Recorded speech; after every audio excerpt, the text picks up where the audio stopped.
Hi, are you using artificial sweeteners? Are you used to drink soft drinks that are called light? Do you just like the sweet taste but you're conscious of your waistline, so you don't actually drink sugary drinks or eat things with sugar but all the light versions?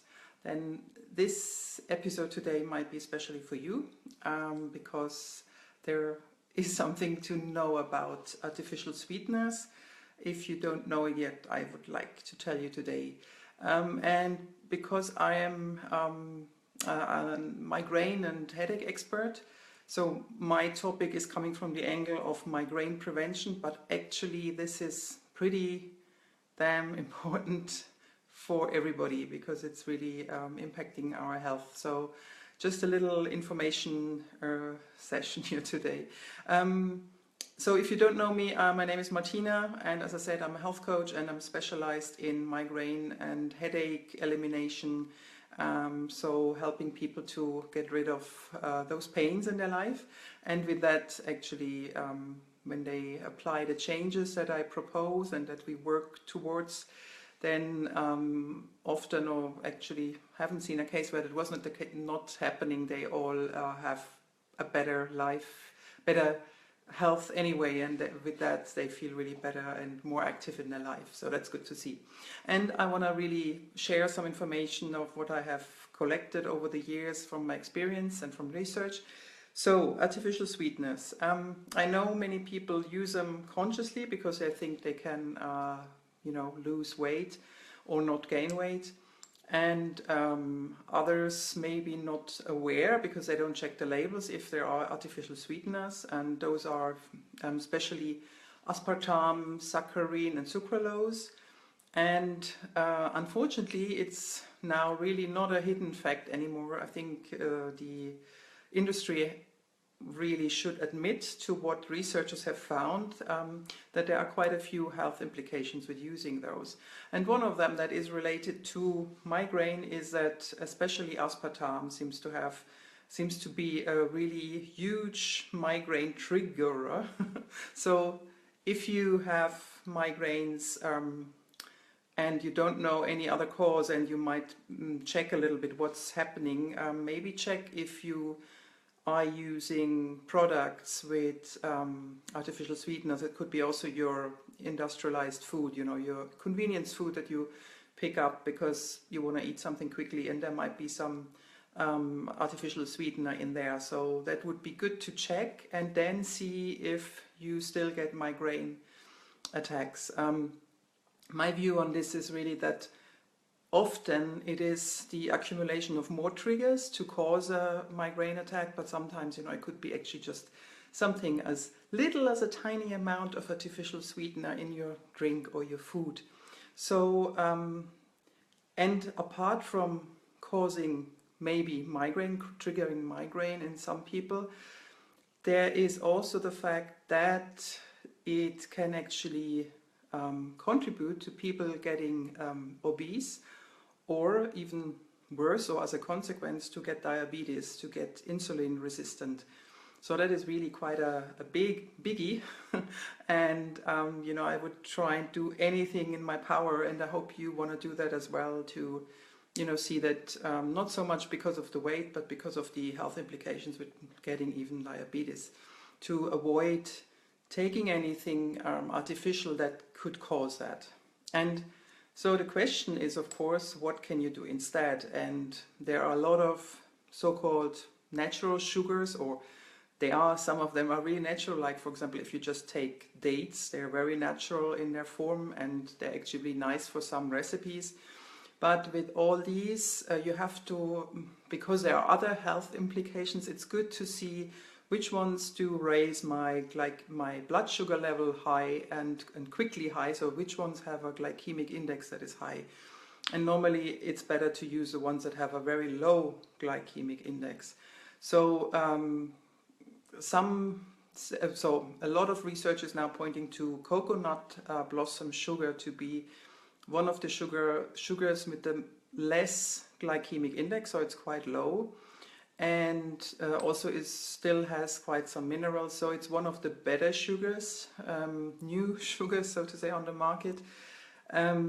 As with all of these sugars, it's always good to moderate the intake because we're taking too much anyway, and I think maybe you have seen those comparison pictures or videos where they put, you know, the sugar cubes or the sugar that's contained in a glass of Coke or some other food or drink next to it, and we really, I mean, I was always shocked to see, okay, there's that much sugar in it. So to use that in moderation, but coconut blossom sugar is one option. Then there are others that are a bit higher in the glycemic index. There are now I say the other one first, it doesn't come to me. That would be rice malt syrup. There's a bit of a debate on that, but it has one part of sugar content that is a bit better on the liver than others, so that might be something you could do. You can take in very moderation, like raw honey, but really also, yeah, in moderation. If you're only concerned about the migraine, then all of these are good. Then you can also take maple syrup. That was the one. I love maple syrup, but it didn't come to my mind because I should use less of it. I know that it's really delicious. So sometimes, you know, there goes some on a gluten-free pancake, and it's just really nice. Those are all natural ones. Then also what you can do is use something like xylitol or erythritol. Those are sugar alcohols, they're called. They're white kind of little kernels like sugar, and they're, you know, they don't look natural, and I have it at home. Sometimes I use it for some things, some recipes. They're from a glycemic index, they're better, but they can cause some other things like bloating. So, I mean, that's just good to be aware. It's an option. If you have a dog, don't give it anything with xylitol because it could die. So that's why I'm a bit careful with consuming it. But yeah, and then there's stevia, and you might have heard of stevia. Now, there is also some evidence, some people that have migraine, they get actually a trigger from stevia. They observe it and see how they feel. So yeah, that's something you have to do, but it's a small number of people, and also you have to see what stevia are you using, because you get in the supermarkets now these stevia powders. Actually, they're full of fillers. Like if it's a big box like that, normally it's not only stevia. So read the label. It should have really just stevia extract. That would be a safe option. That is a powder, it's very small containers, and you use really a tiny amount of it. Or drops. I like to use the drops. And I also have some with vanilla flavor and other flavors, which is quite nice. And also, I brought to show you these ones here. Sweet leaf, sweetener, sweet drops, sweetener, natural, it says cola. Well, Sweet Leaf is quite a good brand. And they have these cola drops. I picked them up when I was in US. That was really, really a finding.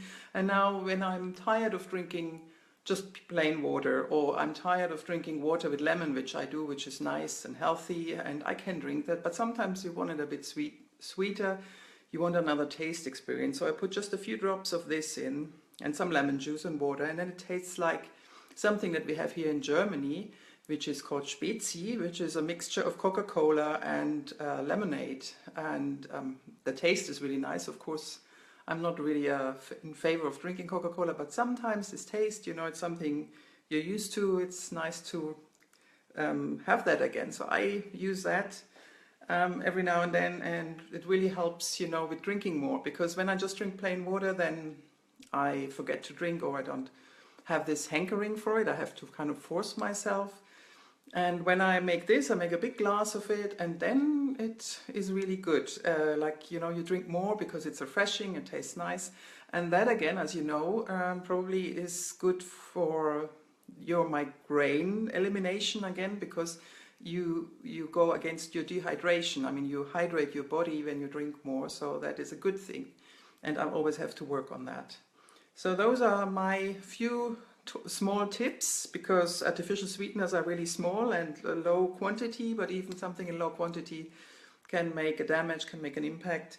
And stevia, try it out. I often mix it, if I use it for baking or other things, with some of these other, like with coconut blossom sugar, for example, or with a little bit of honey. So I don't use that much of the sugars, and make it sweet through the stevia, but then the stevia has a funky aftertaste sometimes, so it tastes nicer. So just experiment, you know, and see how you feel, and make sure that your head stays fresh and doesn't get a pain attack. Okay, that's it. See you again tomorrow. So have a nice evening, day, and yeah, see you. Bye. Thanks for watching.